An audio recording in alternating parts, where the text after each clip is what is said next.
Good evening to you, ladies and gentlemen. This is Scott coming to you live from Scott Manning Facebook Sports Talk Law, YouTube Sports Talk. I want to thank all of my loyal viewers for being with me here tonight. It is my college football Friday night show. I want to thank all of you guys for being here tonight. We have a lot to talk about here in the next half hour into an hour or so. Let's have a great show. We're going to have a great night. Thank you guys for being with me, and let's jump right into it. And we have a lot to talk about, so let's just jump right to it. The AP Top 25 poll in college football came out this past week. Numbers 1, 2, 3 are still the same. Alabama, Clemson, and Georgia. 4 through 25, however, is a whole other story. Ohio State and Wisconsin flip-flop spots. Ohio State's up to number 4 while Wisconsin dropped to number 5. Oklahoma was a winner. They moved up to number 6 behind them with a nice victory. Auburn moved up a couple of spots after a hard-fought victory over Washington last Saturday. Notre Dame, what about them? Up to number 8. They were number 12 last week. Washington took a small little drop after losing a hard-fought game to Auburn last Saturday. LSU, what can you say? The biggest winner of the weekend. After shocking Miami 33-17 the last Sunday night, that was something. Virginia Tech moved up nicely from number 20 to number 12. Number 13 is Penn State, and they are very lucky to be number 13, and they may not be off the hook yet. I'll get to them here in a little while. West Virginia moved up 3 spots to number 14 after Will Greer's performance on Saturday. USC surprisingly dropped a little bit. There's a little bit of concern. I'll address that later. The two biggest losers of the weekend, Miami, they went from number 8 to number 22. And another big loser, Michigan. They went from number 14 to number 21. So there's a lot of concerns there. So that's most of the AP Top 25 poll. But also too, before I forget, South Carolina and Florida, welcome to the AP Top 25. South Carolina at 24, Florida comes in at number 25.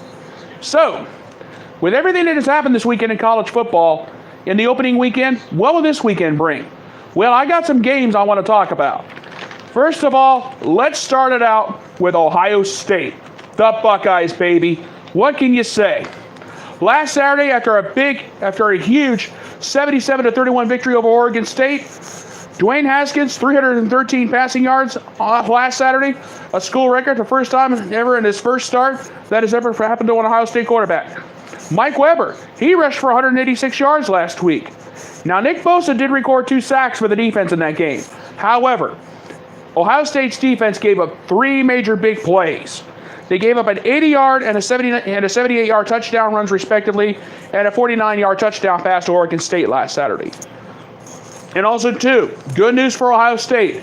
Urban Meyer is back coaching on a limited basis. He can still coach in practice, but he's still suspended for 2 more games.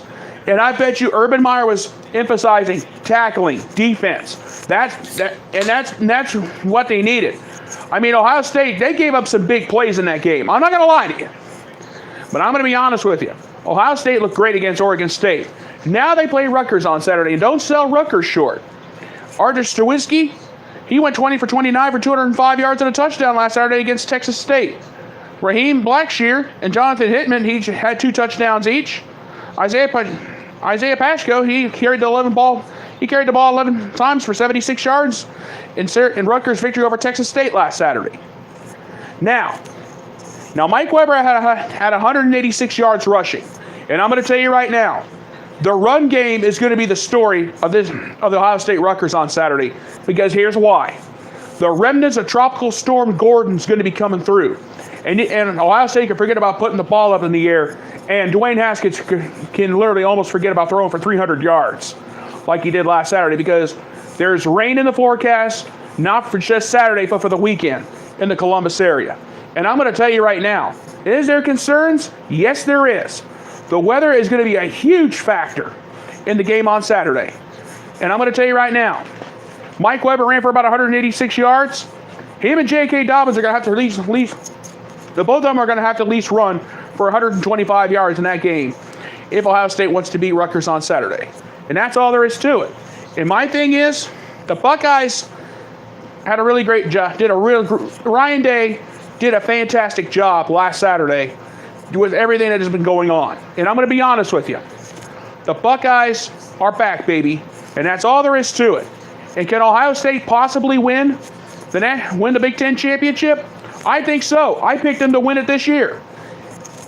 Well, will they win the national championship? That remains to be seen. We got a long way to go. This is just the first week. This is the second week of the season, and I'm going to be honest with you. Buckeye Nation is back, and they're going to be back, and I'm telling you right now. But don't take Rutgers lightly, because Rutgers have some playmakers too. I'm not going to lie to you. But I'm telling you, Ohio State looks really great, and I've got the Buckeyes winning it. I'm not going to give you a final score because that's not my way of doing things. Now, we've talked about Ohio State. Let's talk about one of the big losers of the weekend, Michigan. Now, Michigan lost to Notre Dame last Saturday, 24-17. You know what gets me? All the hype that the Michigan defense had. They had 10 defensive players coming back from Michigan. Notre Dame ran over them like nothing. And I'm going to say it right now. I'm going to say it now. Is there concerns in Ann Arbor for Jim Harbaugh's job? Absolutely. His seat got hotter last Saturday, and that's all there is to it. And ladies and gentlemen, let me tell you something. Jim Harbaugh is in a world of hurry. Now, Shea Patterson went 20 of 30 for 227 yards last Saturday. Many of Shea Patterson's passing yards came in the fourth quarter when Michigan was down and out. And the Wolverines, they looked lost. And I'm going to come back to Michigan, and I'm going to come back because I want to talk about Braylon Edwards, but that will be at the end of the show. But anyway, Western Michigan. Now, the Wolverines face the Western Michigan Broncos next Saturday. Or I mean tomorrow. I'm sorry, I'm jumping ahead of myself. It's been a long day.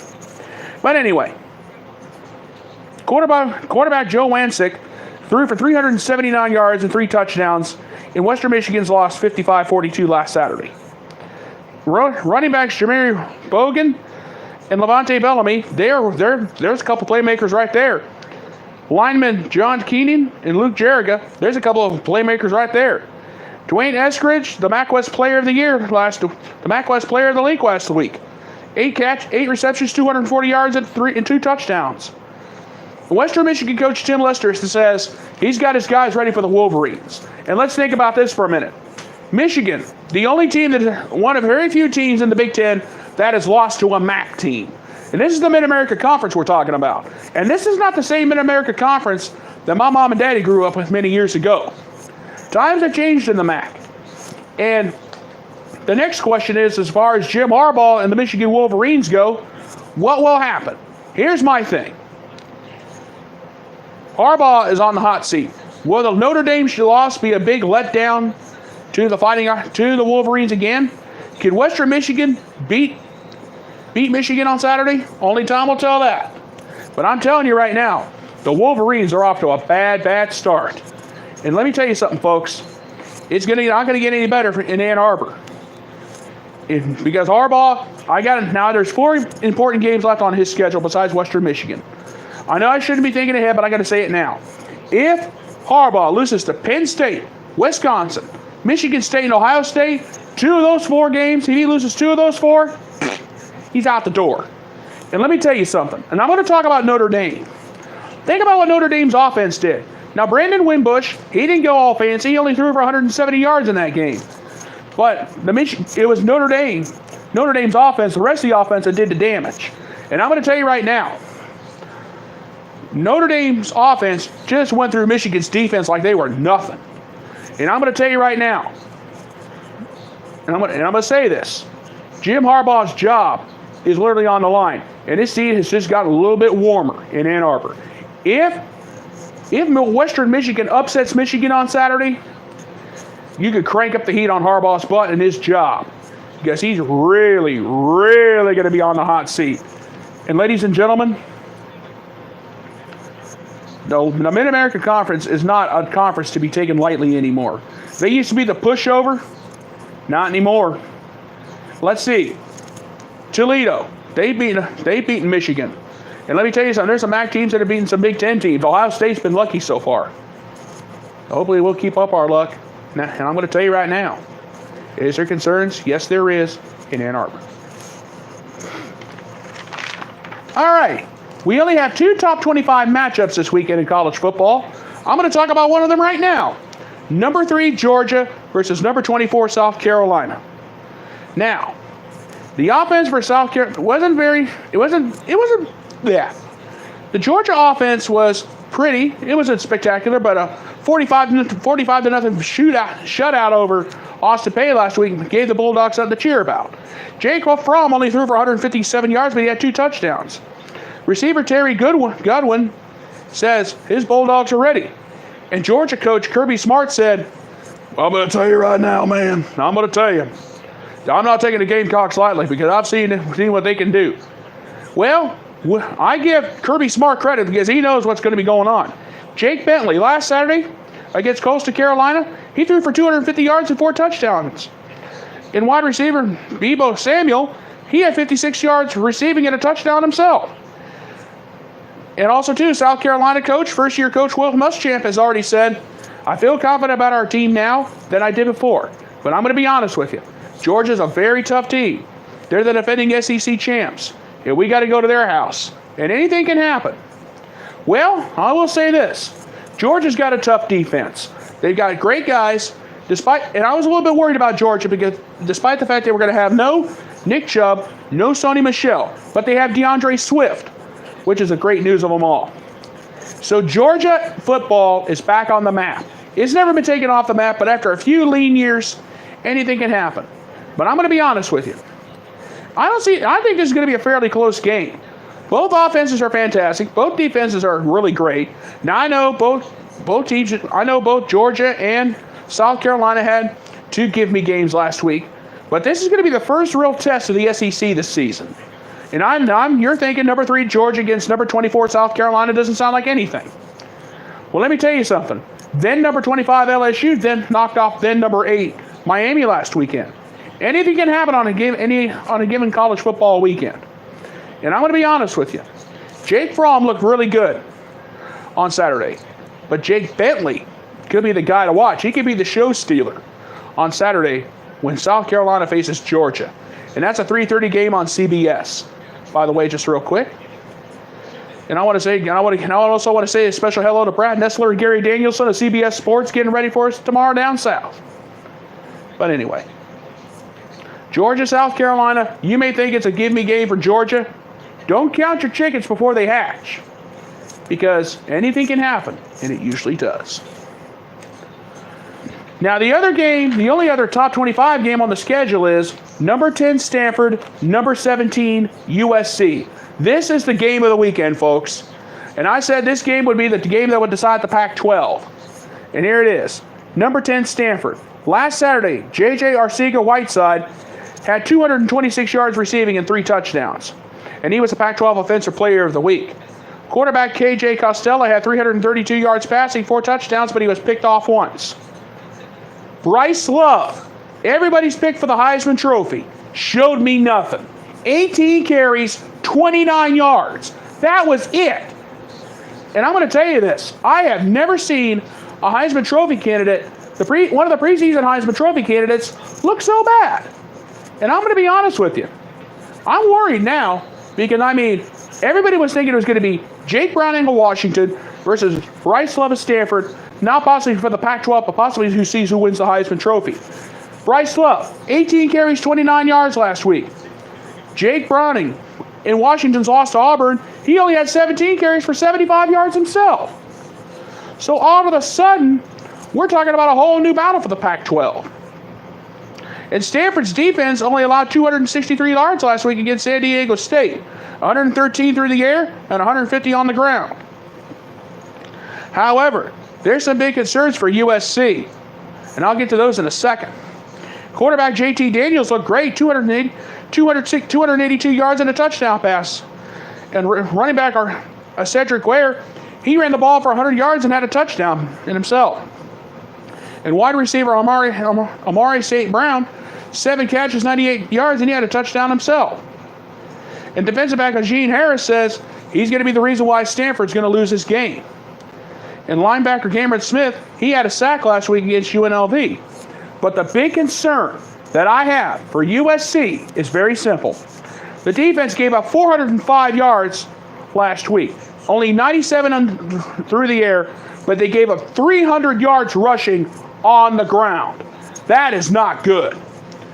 Now, Stanford, if they want to win this game, they got to start first. They got to try to. They can run through the USC defense for all I care. I'm going to be honest with you. Bryce Love, he's got to run through the USC defense, and they gave up 300 yards, and the USC defense gave up 308 yards last week.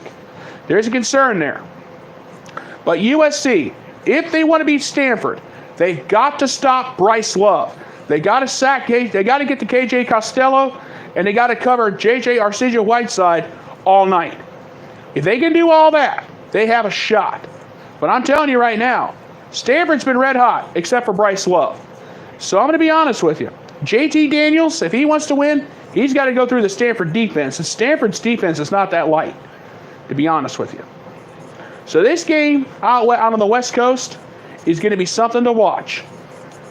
And I'm telling you, whoever wins the Pac-12 is really going to be in the driver's seat to have a shot at the national title. Because this game right here is almost got Pac-12 it has Pac-12 championship implications written all over it, and possibly national title implications. Think about it for a minute. You got KJ Costello, one of the best quarterbacks in all the Pac-12, and all of a sudden you got rookie JT Daniels, who's a freshman. He looked very impressive last week. Now I grant you they had both teams had gimme games, but Bryce Love, 18 carries, 29 yards. That's something to think about. And if the USC defense can stop him, USC's got this game wrapped. And that's all there is to it. And if they can stop KJ Costello, sack him a couple of times, that's going to be a big help right there. And if they can stop Whiteside, that's going to be big. There's a lot of things to think about going into this game Saturday night. And that's an 8:30 start on Fox. So keep that in mind. Now, I want to talk about number 2 Clemson for a minute, because Dabo Swinney is a little bit nervous, because this week number 2 Clemson has to go to College Station, Texas, to face Texas A&M. And the last time Clemson had to play in College Station, it was back in 2004, and they got beat. So, is there concerns? Dabo Swinney says yes, but let's think about this. Kelly Bryant, he threw for 132 yards last week. He had a touchdown pass. Trevor Lawrence, 137 yards and 3 touchdown passes himself. So who gets the start? That is probably going to be a game-time decision. That's something to think about. But for Texas A&M, think about this. Travion Williams, 240 yards and 3 touchdowns last week. Kellen Mount, 184 yards and 2 TDs himself. Texas A&M coach Jimbo Fisher says he's going to have his guys ready against number 2 Clemson. Let's think about this for a minute. Dabo Swinney is a nervous man. He doesn't want to go to College Station, but he knows he has to. How will that game turn out? There's been I've been thinking about this too for the last couple of days. Clemson is a great football team. They got a lot of defensive guys coming back from last year. Clemson's defense, if they can run all over Texas A&M, they got it. But Texas A&M, they got some good guys on offense too. And they got some good defenders. And some of the best defenders out of the Big 12. This is a Big 12 ACC matchup. Think about it. And I'm going to be honest with you. If Texas A&M can stop the pass attack, I think they could pull off an upset. All that remains to be seen. But as far as I'm concerned, I think Dabo Swinney is acting like Shaggy and Scooby. Or should I say, let me put it to you this way. Dabo Swinney is running like Shaggy and Scooby-Doo. I really do. And he's like, and Dabo Swinney's like Shaggy and screaming, "Every chicken and go for itself!" You have to kind of excuse me, I can't scream it a little bit tonight. I got a little bit of a sore throat. But anyway, this game is going to be something to think about. Anything can happen on the usual Saturday. Could we see number 2 Clemson go down? If Travion Williams can do what he did last week against Northwestern State, and if Kellen Mount can do what he did last week, I think we could have an upset. Yes, Clemson did beat Furman 48-7. And I'm going to tell you right now, it's going to get crazy down the stretch. It's going to get crazy this Saturday down in College Station. Will the Texas A&M fans be a factor? They've been a factor before, and it could happen again. So that's something you might want to think about. All right. Normally I would not do this, but I got to talk about it. Penn State plays Pitt on Saturday. The Battle of the Keystone State, or should I say the old Keystone Feud. The reason why I want to talk about this is very simple. Penn State dropped 3 spots from number 10 to number 13. And I'm going to tell you right now, Penn State is very lucky they beat Appalachian State last Saturday. 45-38 in overtime. Had they lost that game, it could have been Michigan all over again. They could have been knocked right out of the top 25. Think about it. Think back 11 years ago. Appalachian State goes into Ann Arbor, shocks the Wolverines, shocks the college football world. And I've been thinking about this too. I've been thinking about this too. What went wrong last Saturday? Well, let's see. Penn State gave up 451 yards of offense last week. 292 through the air and 159 on the ground. And Appalachian State had absolutely nothing to hang their heads about last Saturday. They threw everything at Penn State, including the kitchen sink, and they still couldn't get the job done. But let's think about this. Trace McSorley, 229 yards and a touchdown pass last Saturday. Miles Sanders carried the ball 19 times for 91 yards and he had 2 touchdowns on the ground. But the defense, the horrible defense for Penn State. Well, let's think about this too. Penn State lost 9 defensive starters from last year. They literally had to start fresh from the defense, and I can understand that. But when you come this close to losing to a team like Appalachian State, 45-38 in overtime, you're bound to drop. And James Franklin said, don't take these guys lightly. Penn State almost did. And if I was James Franklin, if he had hair, he was probably going to let it grow out about as bald as he probably as bald as my old man, or he'd be about as gray haired as Bob Barker. Let's think about it for a minute. Penn State almost threw that game away last Saturday. That's all there is to it. But let's think about the Pitt Panthers for a minute. They got a big win over Albany, 35-70, 33-7 last Saturday. Quarterback Kenny Pickett threw the ball, had 184 yards passing and 2 touchdowns. While running back Quadri Allison had 73 yards on the ground. And Pitt's defense was fantastic. Only gave up 323 yards all game. 263 up and through the air and 60 on the ground. Now I'm going to say this now. If Pitt's defense can stop Miles Sanders, I think Pitt's going to upset Penn State. But if this turns into a pass attack, Trace McSorley can put it up through the air. And Penn State's pass defense was horrible. They gave up 263 yards last week. And I'm going to tell you now, is there concern? Yes, there is. But if Pitt knocks off Penn State, that's going to be huge. Because you know the Buckeyes have to play Penn State in Happy Valley on the 29th of this month. There's a lot to think about, and there's a lot at stake this weekend. Because if Pitt can upset Penn State, Pitt football may be back on the map before we know it.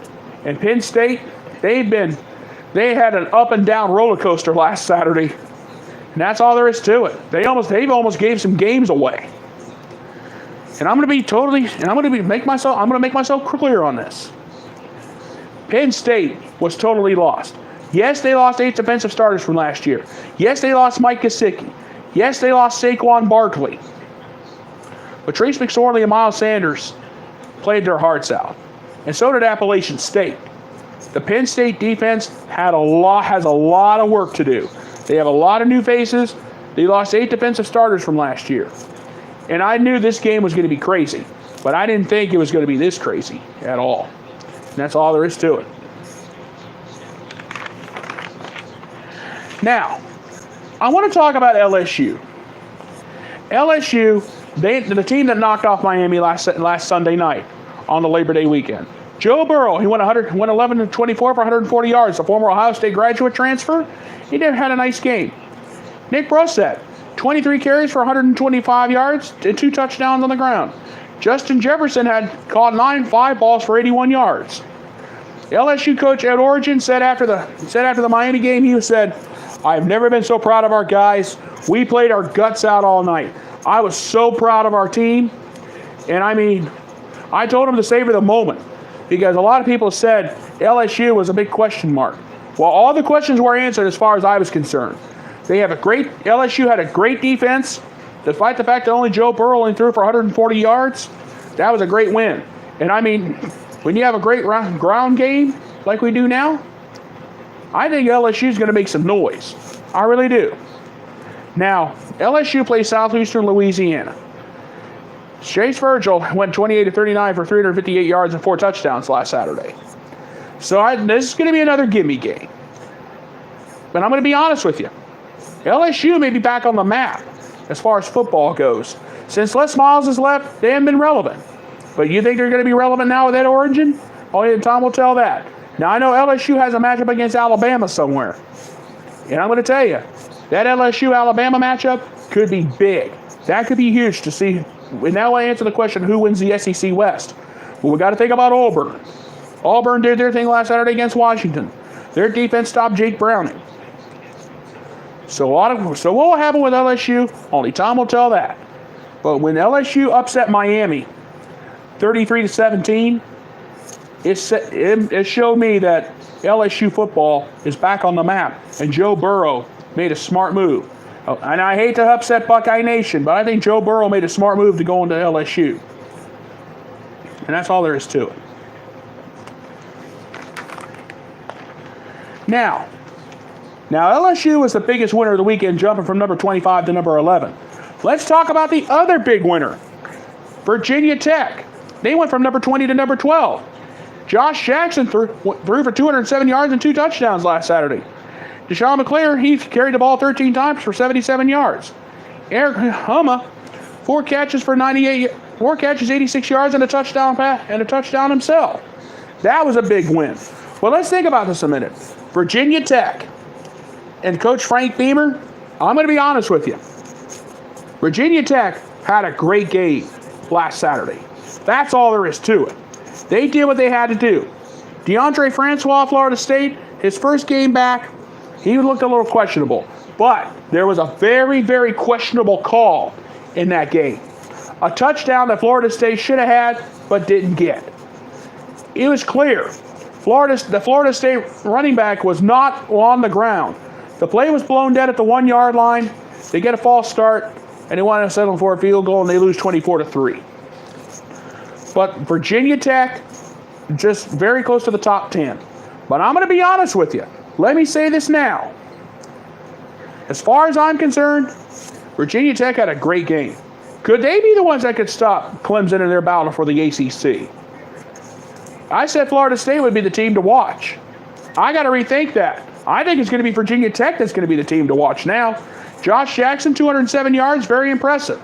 But I'm going to tell you right now, Clemson's just too hot right now at the moment. Virginia Tech, they did what they had to do to Florida State. And that was a big win for them last Saturday. And I'm going to say this now. The ACC is going to get interesting. If Clemson loses somewhere, if they lose to Texas A&M, we got a whole new battle. We have a whole new ball game.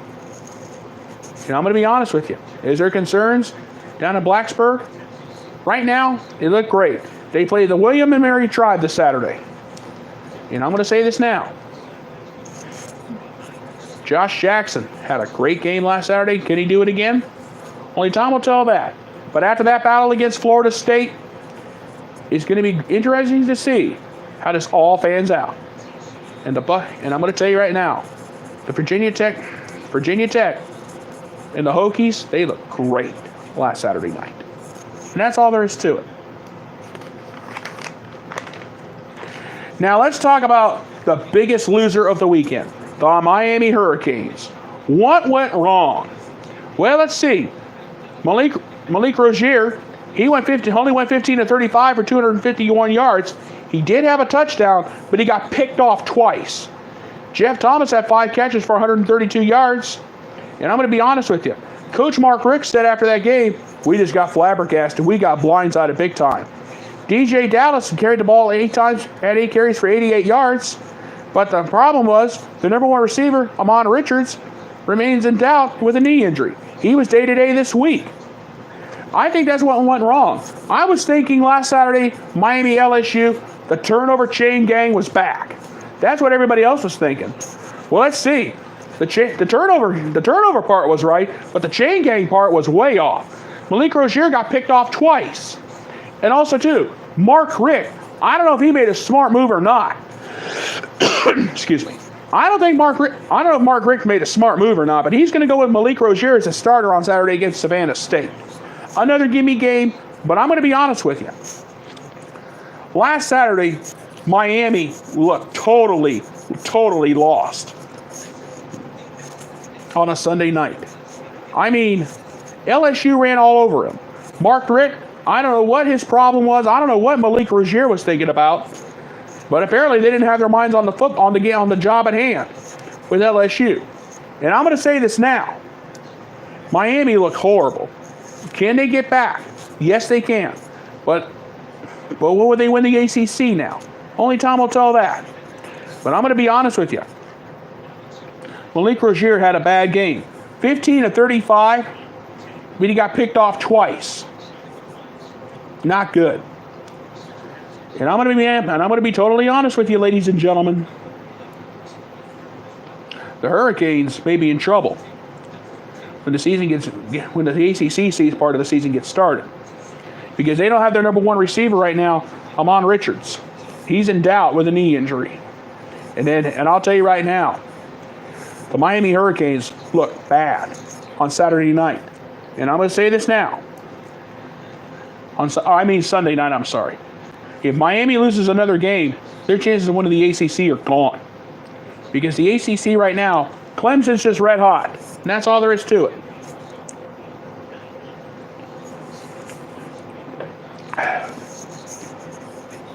So, who could possibly now stop Clemson in the ACC?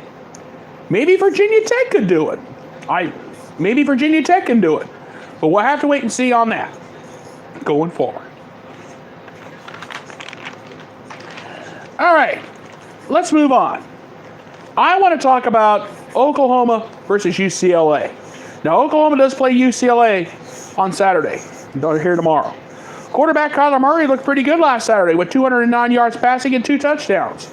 Rodney Anderson, he carried the ball 5 times for 100 yards. He had 2 TDs himself. Wide receiver Marquise Brown, he looked great. 5 catches, 133 yards and a touchdown last Saturday. They looked great in their victory.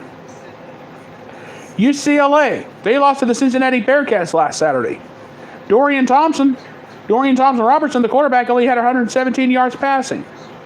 Kashmir Allen, he rushed the ball 5 times for 103 yards and a touchdown. Wide receiver Theo Howard only had 5 catches for 52 yards. UCLA did not look good. Now, think about this. This was a big victory for Oklahoma. This is the first game post Baker Mayfield. And Oklahoma coach Lincoln Riley said after the game, he was never so proud of his quarterback.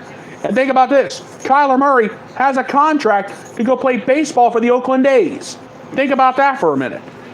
But Lincoln Riley said after the game, I was so proud of our guys. I'm so proud of my quarterback. He's going to be a star. He's got a bright future ahead of him. And the rest of the offense, the way they stepped up, he was so proud of them. He was so impressed with what they did. Rodney Anderson looked great. Marquise Brown looked great. The defense looked fantastic. And I'm going to be honest with you, I can see us winning the Big 12. And also, too, for UCLA coach Chip Kelly, he said, I don't know what happened last week against the Bearcats. We were totally lost. We just got blindsided. And that's all there is to it. Well, Oklahoma faces UCLA this Saturday. Anything can happen on a usual Saturday. Could UCLA shock Oklahoma? Only time will tell that. But I'm going to be honest with you. I can see anything happening. This season's not over. And I'm going to say this now.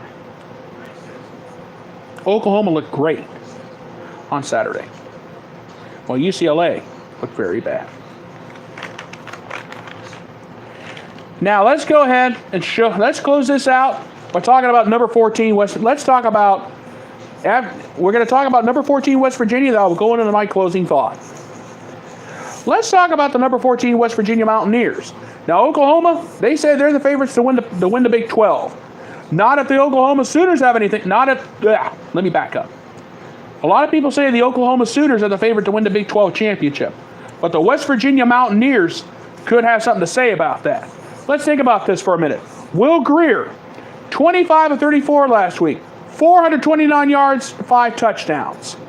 David Sills V, 7 catches, 140 yards, and 2 touchdowns. and their big 40-17 victory over Tennessee last Saturday. West Virginia coach Dana Holgrenson said, "This is going to be this is the combo that we got to have." Yeah, I'm telling you right now, Will Grier is the next big thing. Our defense did what they had to do. We got some defensive help from LSU and some other in USC. That was huge for us. But I'm going to tell you right now, West Virginia faces Youngstown State tomorrow. You're thinking an FCS powerhouse. You're thinking, oh, Youngstown State, an FCS powerhouse. Think about this. Youngstown State, and I'll say it again, FCS powerhouse. And think about this for a minute.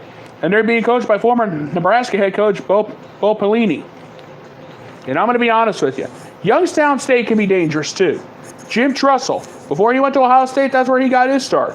I think Urban Meyer was there at one time as a graduate assistant.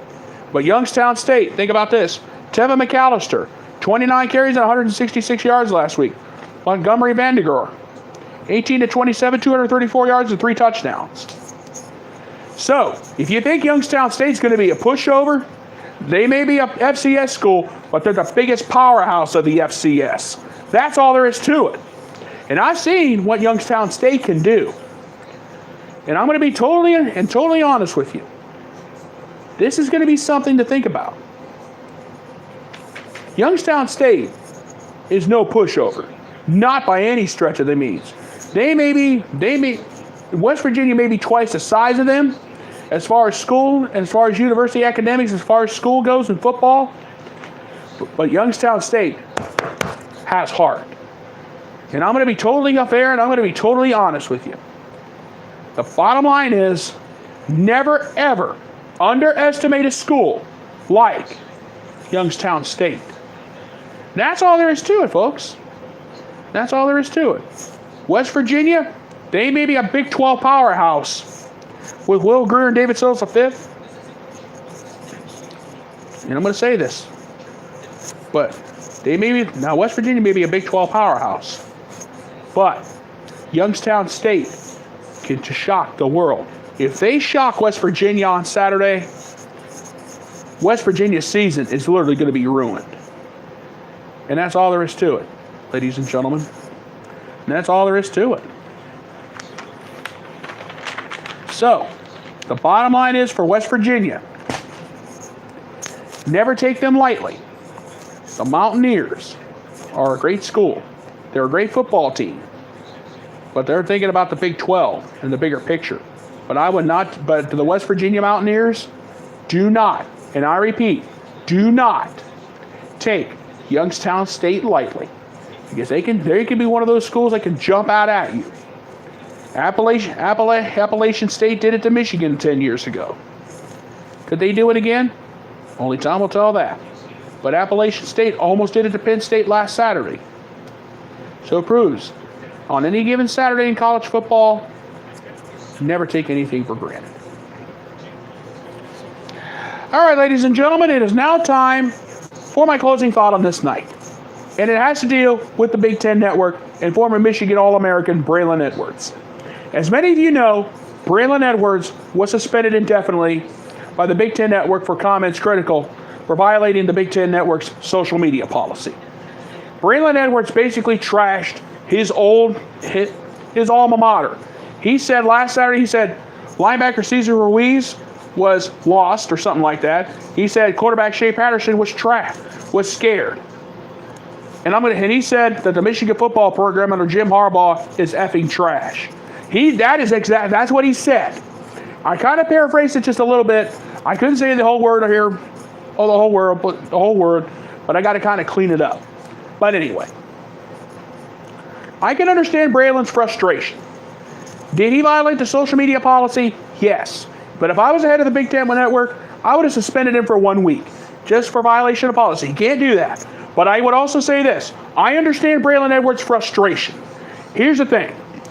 Under Jim Harbaugh, the Michigan Wolverines started out 19-3. Since then, they've gone 9-9. And think about this too. Michigan has gone 0-17 against ranked teams on the road. And under Jim Harbaugh, the Wolverines have gone 1-6 against their rivals Michigan State and Ohio State. And then one win was against the Michigan State team that was 3-9 2 years ago. So has Braylon Edwards have every right to be frustrated? Yes. But now Braylon has since then apologized, and Jim Harbaugh has already said, don't come after our youngsters, come after me.